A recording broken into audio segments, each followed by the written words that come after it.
Are there any questions from the floor? Okay, the first hand down the front here, perhaps, or no? So there's a question. No. Yeah, go ahead, please, and then we'll come to you.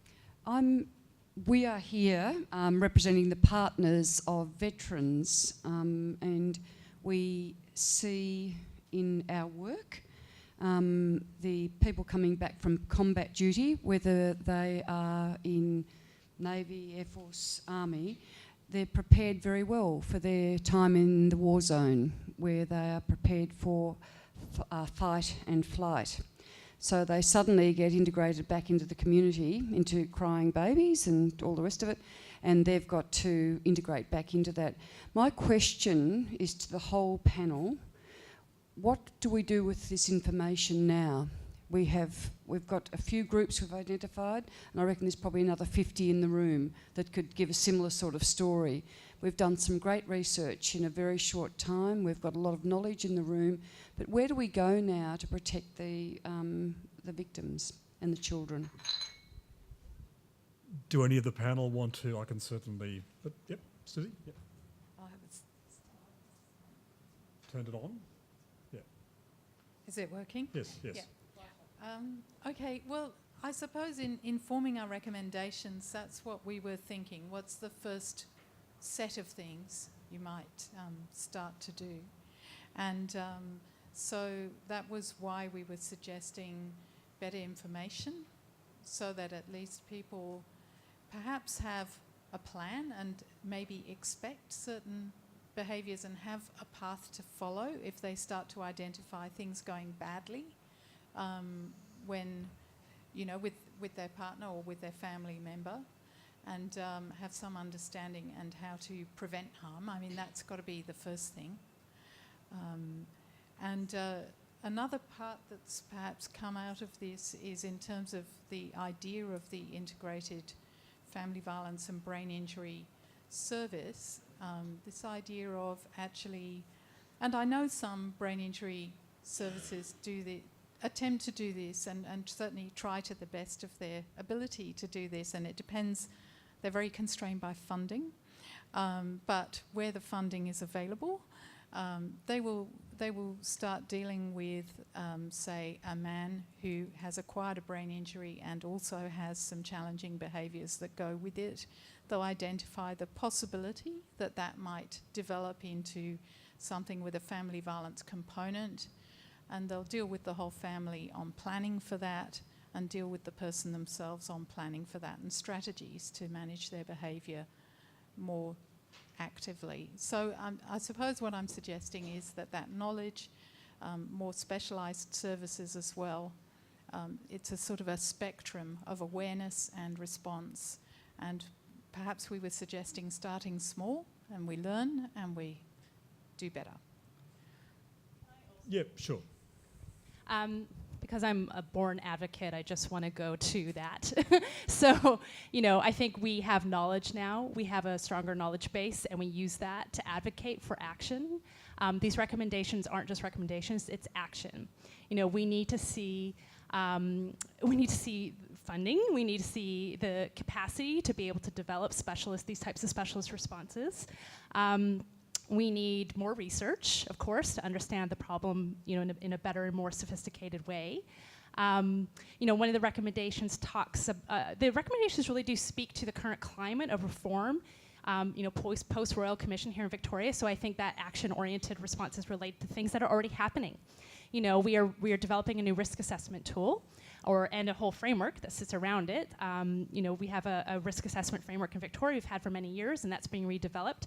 So what we're advocating now is for that tool to include screening related to brain injury and family violence. Now, this isn't to diagnose brain injury, of course. We're not specialists in that. We're not capable of doing that. But to be able to identify that the potential for brain injury is there, and that a pathway then needs to be actioned in order to respond to that. And so to meet the other end of that assessment is we need action around the types of services that are going to be able to respond. When specialists in family violence services, case managers are, making a referral for a victim of family violence to have an assessment, and they're being told it's an 18-month wait, it's unacceptable. So what are we going to do about that? And I think we need to kind of galvanize support around making those changes. There was a question down the front, I think, or... Yeah, sorry. Sorry. It's all right? I sort of lost my voice a bit. So, I'm Natasha from the Victim Survivors Advisory Council. I'm not sure whether it is something that you would consider, but do you have any data around things like brain injuries acquired within the womb, and how would you assess that if that was the case? Joe? It's a very good question. The whole field of maltreatment of children, and that includes infants in the womb, it's fraught with difficulties, collecting accurate data. It's by the very nature of this unseen, unreported, unknown conditions. So I don't think we would have accurate data, but we do know that the effect on infants' brains can start way back, during gestation, while they're in the womb, of not only of physical violence, but actually of the stress that pregnant women are subjected to if they live in violent situations or in stressful situations. Drug use, all those sorts of things impact on the developing baby's brain, and we do know that, yes. But as to figures, hard data, I don't have it. Could I just ask something in relation to that too? Because I'm like with my own family, I've seen sort of similarities with sort of like brain injuries and trauma, like in terms of behavioural stuff. Like, does that tend to go misdiagnosed, or is it? Yeah, again, it's such a complex area because there are so many what we would call confounding factors that come in to play when a child has behavioural or cognitive difficulties.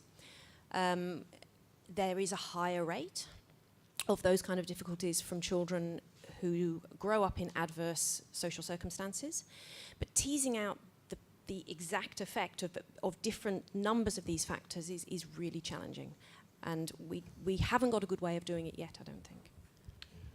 Next question. I think it might be... Sorry, yes, okay, sure. Cara Denigan here from the Females and Violence-Induced Disability Group. We're just a small but national group on Facebook. So I wanted to just put it out there that this whole issue of violence against females is actually very wide. I'm sure you're probably all aware of that. But it's also violence in the workplace, in churches. Also, in our group, there's a significant number of females who were trafficked into the sex trade, for example. Right all along the line, the criminal justice system, the medical system has really not been able to cope and recognise their injuries, and so they've been not able to access services.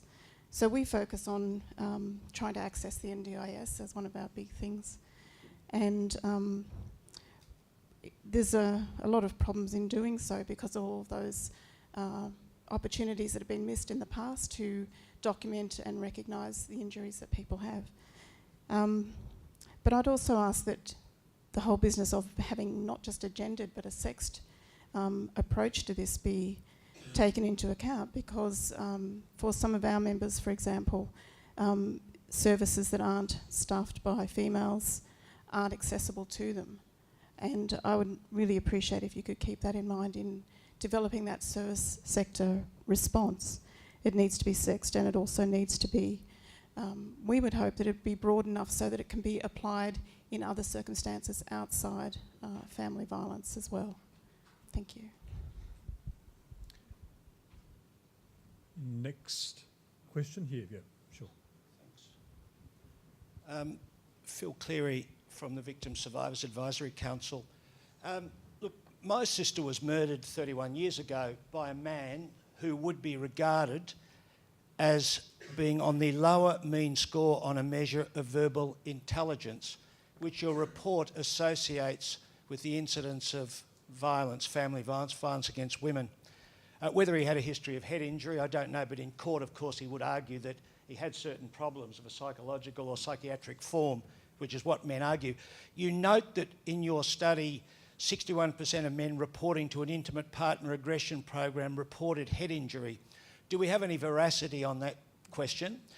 Might I suggest that the 61% share something in common with the other group that does not report having brain injury, and that is violence directed at women?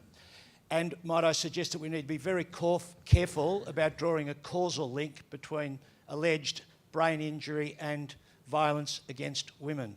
There might be correlations, but not causal effects, and that would be my concern. Sorry, could someone like to answer? No, I was going to... I can certainly have a punt, but I mean, Matt, do you want to have it? Yeah. I mean, I would agree, is my basic response. I think what this study did in the design of the study is to look at the prevalence and to quantify what the available data says, not to speak to the relationship between the presence of an injury and the occurrence of violence. That's a conclusion we can't draw at this point. As Phil has said, it correlates, but what the relationship is between those two variables is unknown at this point. Can I just answer one aspect of your question, which is in regards to the self-reported head injury side of things? A neuropsychiatrist from the Hunter, Peter Schofield, did a study looking at self-reported head injury in an offender population in the Hunter region, and then checked whether there were documented medical records of that head injury, and the ascertainment rate was about 70%. So it's not necessarily the case. I absolutely take all the points that you mentioned, but it's not always the case that men make this stuff up. Yeah. No. I understand. You're going to paraphrase my words now, and that's a problem from the chair to paraphrase, because that may be not what I'm saying, and also then I could go to your sample. The sample group might not be representative of a broader sample of men. You talk about jails. We know a particular group of people end up in jail. You made a reference to that diagnosis. What about the broader group? Maybe there's a middle class segment that doesn't actually get reported. So we can end up with rubbery statistics and samples here that require a little bit of intellectual rigour, notwithstanding your point, which still says 70%. So you've still got 30% swinging there that's got to be accounted for, plus a whole range of other percentile points based on the sampling. Who was next in the... Can I just make a comment too? Yes, sure. I think, and certainly I agree and take your points, and I think we all agree, Phil.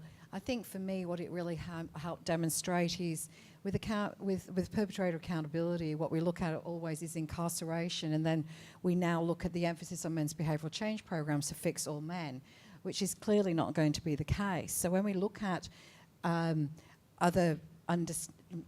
potentially other things to consider with how we are going to potentially look at some further challenges of men and their choice of violence, because the point you're making is that it's still a choice, that regardless of head injury, regardless of social situation, regardless of class, culture, violence is always a choice.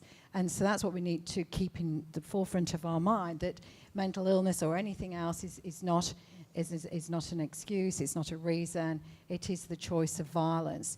But what I think is really interesting in this is actually the acknowledgement that a men's behavioural change program is not going to fix all of the perpetrators that are choosing violence at this point, and that we do actually have to consider some other strategies, some other ways of engagement and other therapy, anything, because the perpetrator space clearly has gone unrecognised up until more or less now, and then what we are doing is actually realising how it's such a huge gap in our service delivery is able to cope with how we not just make perpetrators accountable, but actually stop the violence and work on minimising that risk. Yeah, and just 1 minute, if that's okay, Nick, sorry. I think that, none of this mitigates responsibility. The responsibility is with the perpetrator of violence. What it's speaking to is the responsivity to that individual perpetrator. And the point that I was making before, and that Rosie has also made, is that men's behaviour change groups, basically the only intervention at this point for perpetrators of family violence, do not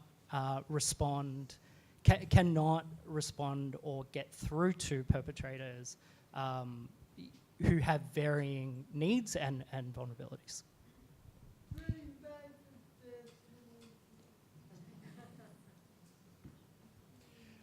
Now, Brittany, Stephanie, guide me here. Do you know who's next in the queue? There's a very discernible arm hand at the back of the room there. Yes. Okay. Hi, my name's Mim. I'm a family violence media advocate for Women's Health East. I also work for Salvo Care East, and I'm not really representing them here. I came because I was interested. What I got out of this was that myself and probably quite a few of the other advocates have got an acquired brain injury and didn't know about it. And I've seen my behaviour through watching this and my family's behaviour through watching this. And what I got out of it was, yeah, there's quite a few men that are going to men's behavioural change programs, and I've always thought they were just total waste of time because they just come out as the arseholes that they went in as. Having said that, I wonder if they were in part of that men's behavioural change program, there were acquired brain injury, something to do with that, to give them classes that would meet with that. The other thing I was thinking about is if all of the kids that I work with come from family violence, how many of them have a ABI that we're not picking up? And if they were assessed as having an ABI, could we work with them better so that they don't end up in being incarcerated further on in their lives? Or if they were able to manage their lives a little bit better, if we knew about that? That's what I'm asking. A range of questions there. Does one of the panel want to? Joe, do you have a... I don't know that I know how to answer that. Coming from a paediatrician's perspective, we see many, many children who have behavioural problems, cognitive issues, and I think I just don't know how we could ever tease out the different factors. As I think we've alluded to, that create those difficulties for those children. And yes, there will be a proportion of those children who may have certainly have had impact injuries or shaking injuries that have not gone detected when they were younger. But then there are a whole group of those children who have been exposed to family violence, who've not been physically injured, but have had a huge impact on their brain in another way, in that the wiring and the way that their brain develops in early life has been changed by the experiences they see. So they adapt their brain to be adaptive to a maladaptive environment. So they're living in an environment where violence is the norm, where aggression is the norm, and so they develop hyper-responsiveness and hypervigilance, and the parts of their brain that respond to aggression and respond to violence become more developed, and the parts of their brain that respond to nurturance and gentleness and kindness become less developed. And that's the way that children's brains grow when they're very, very young. So yes, there's no doubt in my mind and in paediatricians' minds, or certainly forensic paediatricians' minds, that family violence harms children in a myriad of ways, not just physically. But then there are also children who have behavioural, cognitive, social difficulties for other reasons. I don't know if that's in any way answered your question, but it's a difficult one to answer well. I'm acutely aware of the time for those of you who might have taken an extended lunch hour, but I'll crave your indulgence and try and squeeze in one last burning question. Yes, down here, sorry. Thank you. This is a question/statement for Dr. Tully. Sorry. My name's Leanne, I'm from Victim Survivors Advisory Council, and we spend a lot of our time busting the myths, breaking down the stereotypes and the misconceptions of family violence. When you were talking about the baby shaking syndrome, in that term, you mentioned situational factors, and that the two you mentioned were poverty and stress.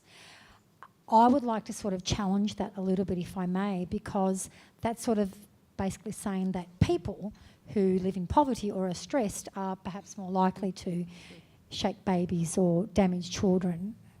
more so than others. And we know that in a family violence context that there is no socioeconomic group that suffers more than other. It crosses all cultural boundaries and socioeconomic statuses. So I just wanted to point that out, that Yep, that absolutely. can be dangerous. And are there Absolutely. other factors which you find Absolutely, important? I agree with you. Although I think, and we, in our job as forensic paediatricians, battle that stereotype all the time. Because, however, the data would suggest that there is an increase with low socioeconomic and disadvantage and stress, and all those community or family factors do impact on your risk of child maltreatment as a whole. However, I totally agree with you that must never guide your approach to those families or the way you treat individual babies suspected of being maltreated. Could it be better then, perhaps, rather than just poverty, financial hardship, financial pressures? You know, Absolutely, because yes. certainly any privileged, well-to-do person can experience financial pressure dramatically and quickly, and that places, you know, when we were looking at community disasters and things like that, any additional impact of pressure. So I'm just wondering Probably, whether yeah. the I don't know that we word poverty, but could be coupled Possibly. with hardship, financial. I think the important thing to take from what from your point is that you shouldn't judge individuals based on their socioeconomic background or other factors in relation to their risk of having maltreated that individual child. And it's certainly done. And it's done over and over and over again. And I think we have an awareness of that. And on an individual level, we are certainly very aware of that. But I think if you, on an epidemiological or population level, then there is an association between some of those factors and child abuse generally. Thank you.